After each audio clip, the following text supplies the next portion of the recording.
Hello, my name is Roberto Garcia and we're going to talk about relative clauses, which is the topic of Lesson 8, Unit 7, Question 3. Okay, so first of all, just let's think about these situations. In the first situation, there is a dog, there is a man, and the dog is biting the man, right? And in the second situation, there is a dog, there is a shoe, and the dog is biting the shoe, right? Let's think about these two sentences. Okay, so let's think about these two sentences. The first one, a dog is biting a man. A dog is biting a man. The verb is biting. This is the verb, is biting. And what is the subject? Well, the subject is the phrase that comes before the verb. So this is the subject, because this comes before the verb. And the phrase that comes after the verb, that is going to be the object. The object is the phrase that comes after the verb. Okay? Let's think of the second situation.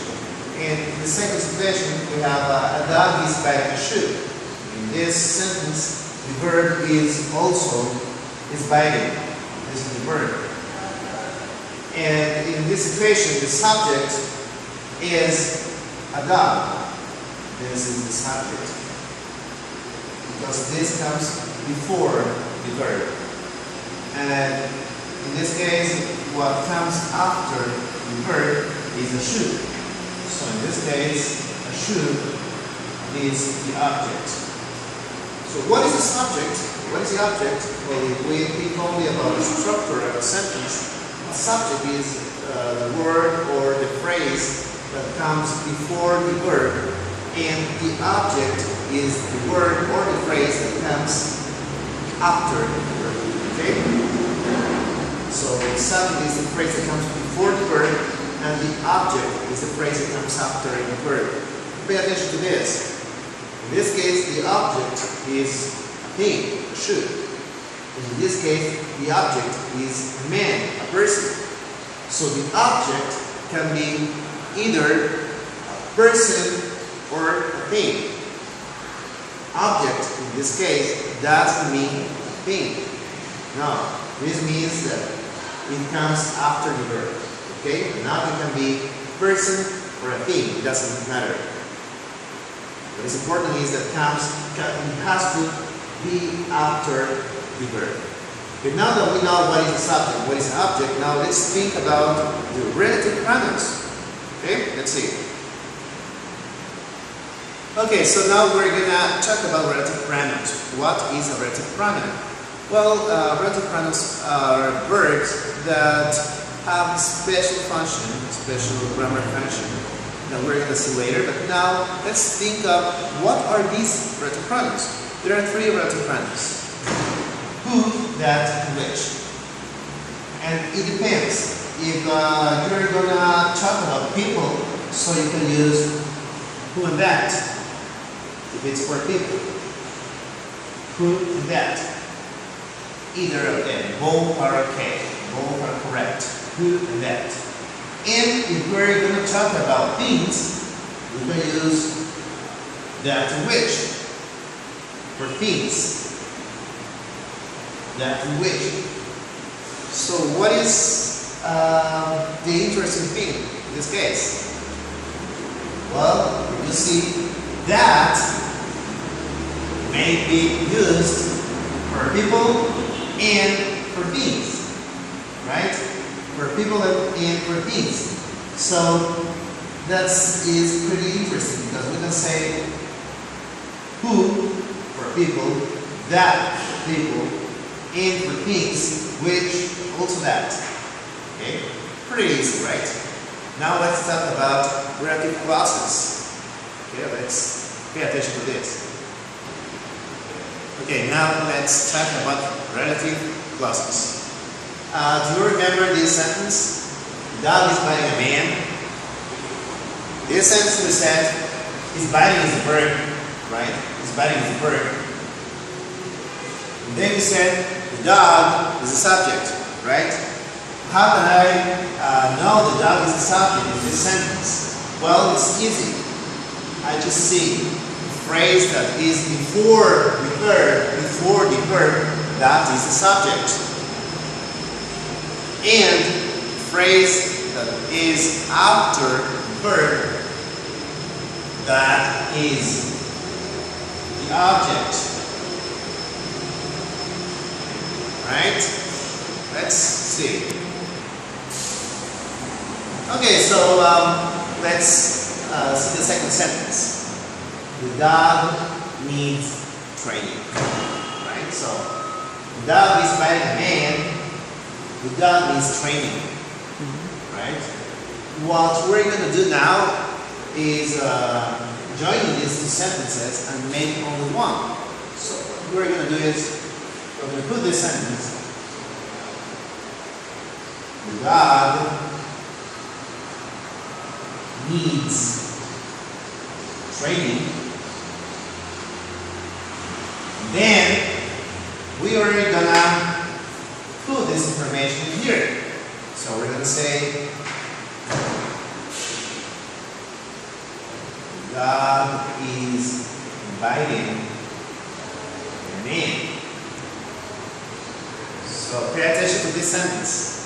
The dog is biting a man needs training. So what is happening here? You're repeating information, right? The dog. So we can't say that. What are we going to do to avoid this situation? So what we're going to do is we're not going to say that again, but we're going to use a pronoun, what we call a relative pronoun. Okay, you remember we said we have three relative pronouns. We have who, that, and which. Who and that for people, and that and which for things, and also for animals. For animals that don't have names, that are not our pets.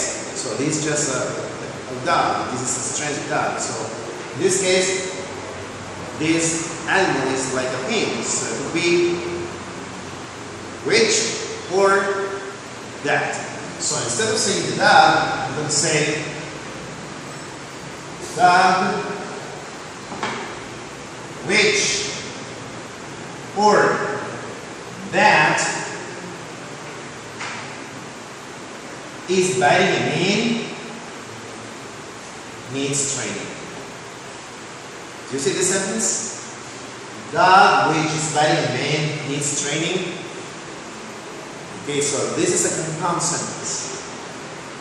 The red phrase, this phrase in red, which or that is biting a man, that is called a relative clause. Okay? Now let's see the second sentence. Okay, now we're going to see what is happening with the second situation, right? So we have the dog is biting a man, and the man is my brother. Okay, let's see this sentence. The dog is biting a man. It's the same sentence than the first, so we're just going to remember. We said the verb is biting. This is the verb. Is biting. And the subject we said was the dog, right? We said the dog, this is the subject. And then we said the man is the object, right? This is the subject because this comes before the verb, and this is the object because this comes after the verb, right? This is already known. Now the second sentence is the man is my brother. The man is my brother. So we're going to join these two sentences and make only one, just like the first case. So what I'm going to do is I'm going to write the second sentence. The man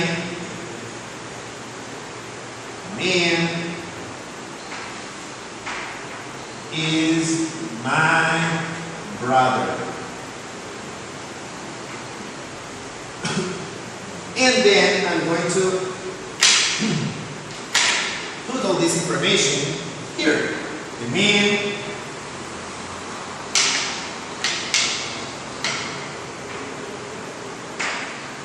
the dog is biting.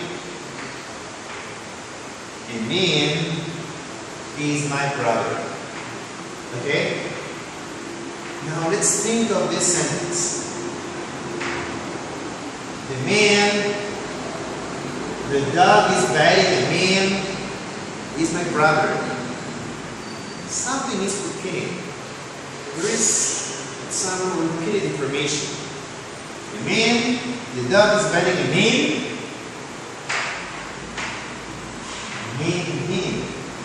So you're repeating information. So this part is repeated. So to avoid that repetition, we're going to use a pronoun. Right?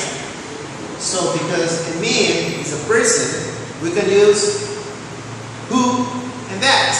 Right? Who and that. But there is something else. In this case, a man is an object. Right? It's an object because this comes after the verb. So when the pronoun, when we're talking about objects, so the pronoun has to be at the beginning of the clause. So who and that or that should not be here. They should be at the beginning. Here. Who or that. And then I say, the man who the dog is biting is my brother. So I don't say a man anymore because the man is already here and that is complete. I say, the man who the dog is biting is my brother. Or the man that the dog is biting is my brother. Or there is a third option, only for object-related clauses.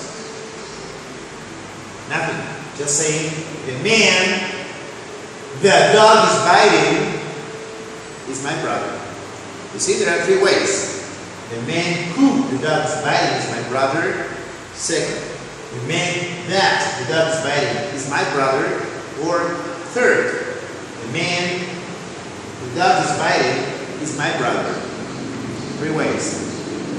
This, which is in blue, is what we call object-relative clause. So we have seen two relative clauses, two kinds of relative clauses. The first one, this one, is what we call the subject relative clause. And this one is what we call the object relative clause. What is the difference? Well, in both of them we have to use relative pronouns like who, that, which. Remember, who and that for people and that, which for things. But the difference is this. When we're talking about such relative clauses, we're in a case like this. Remember this sentence? We have the dog is riding a man, the dog is training. What we're going to erase, what we're going to change is the subject. So, the dog, and then instead of saying the dog again, we use which or that, because it's a thing. He's biting, and man, we complete with the same information, and then we use this, needs training. If you see the result, in the result we have the dog, which is biting a man, needs training. In this subject relative clause, what is the subject? The which and that is the subject. You see, which and then the verb. There is no other subject.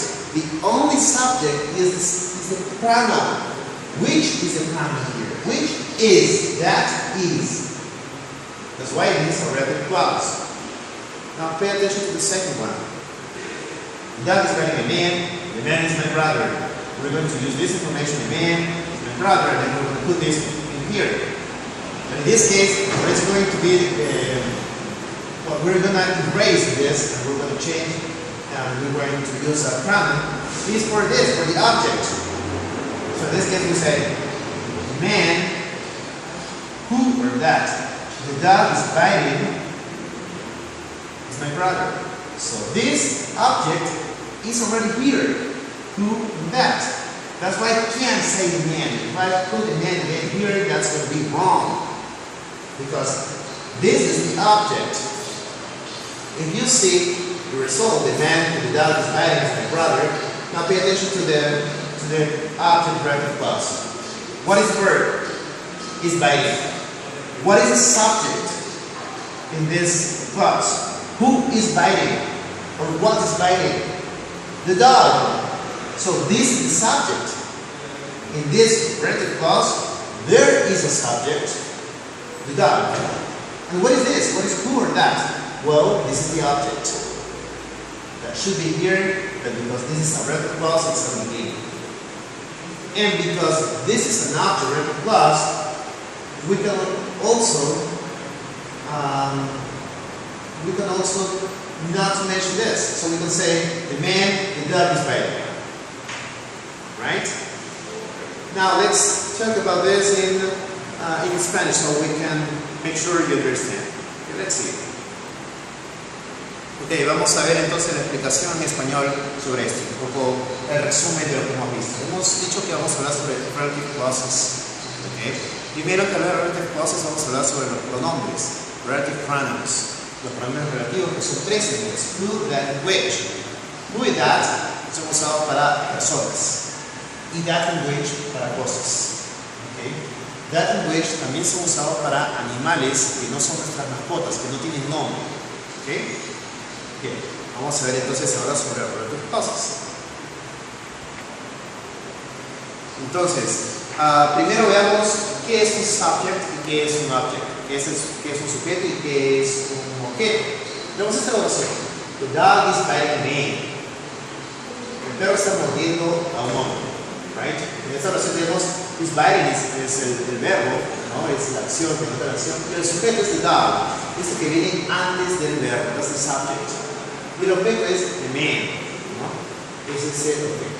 Ahora, el objeto puede ser una cosa o una persona, da igual, porque lo importante para que sea object, para que sea objeto, es que esté después del verbo, Entonces yo podría decir, the dog is biting a man, o the dog is biting a shoe.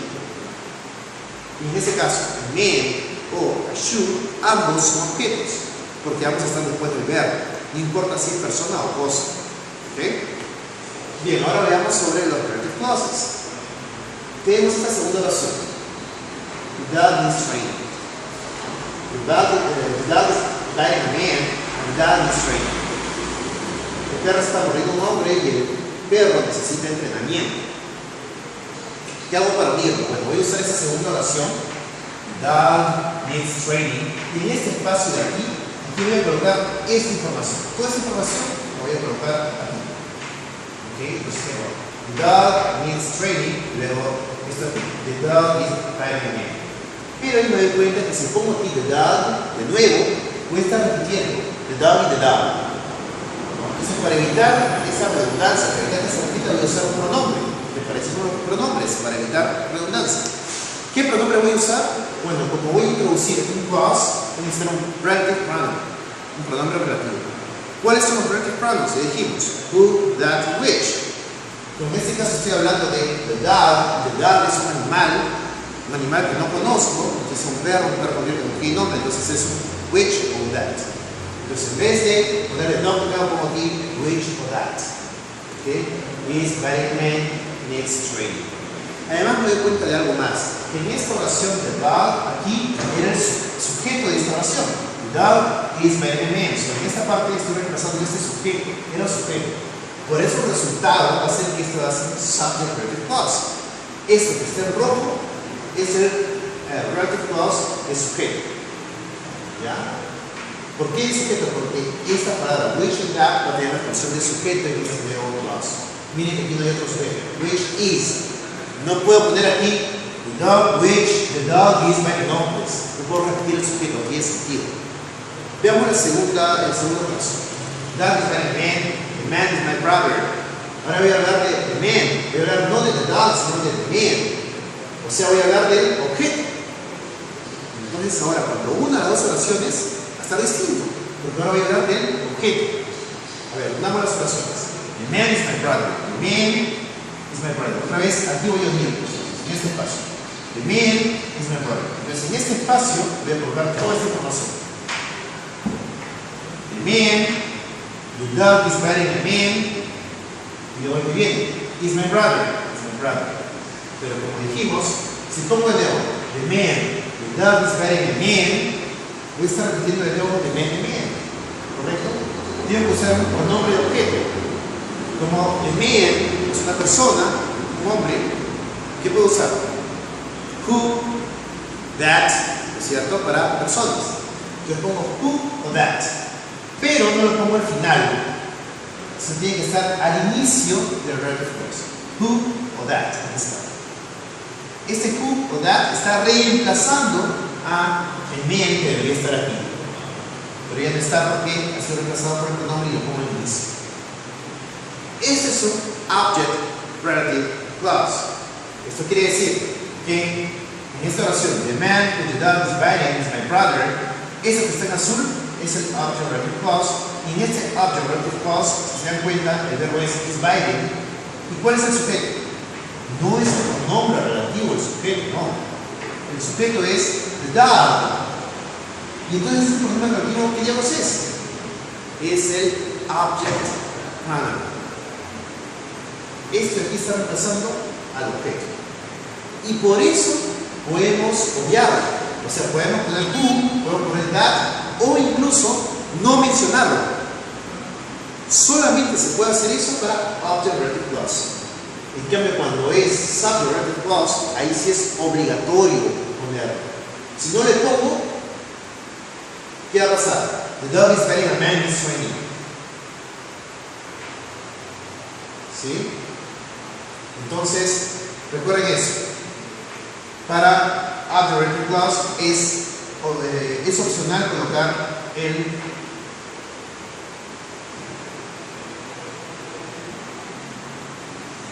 bien, entonces tenemos subject relative clauses and object relative clauses. ¿Okay?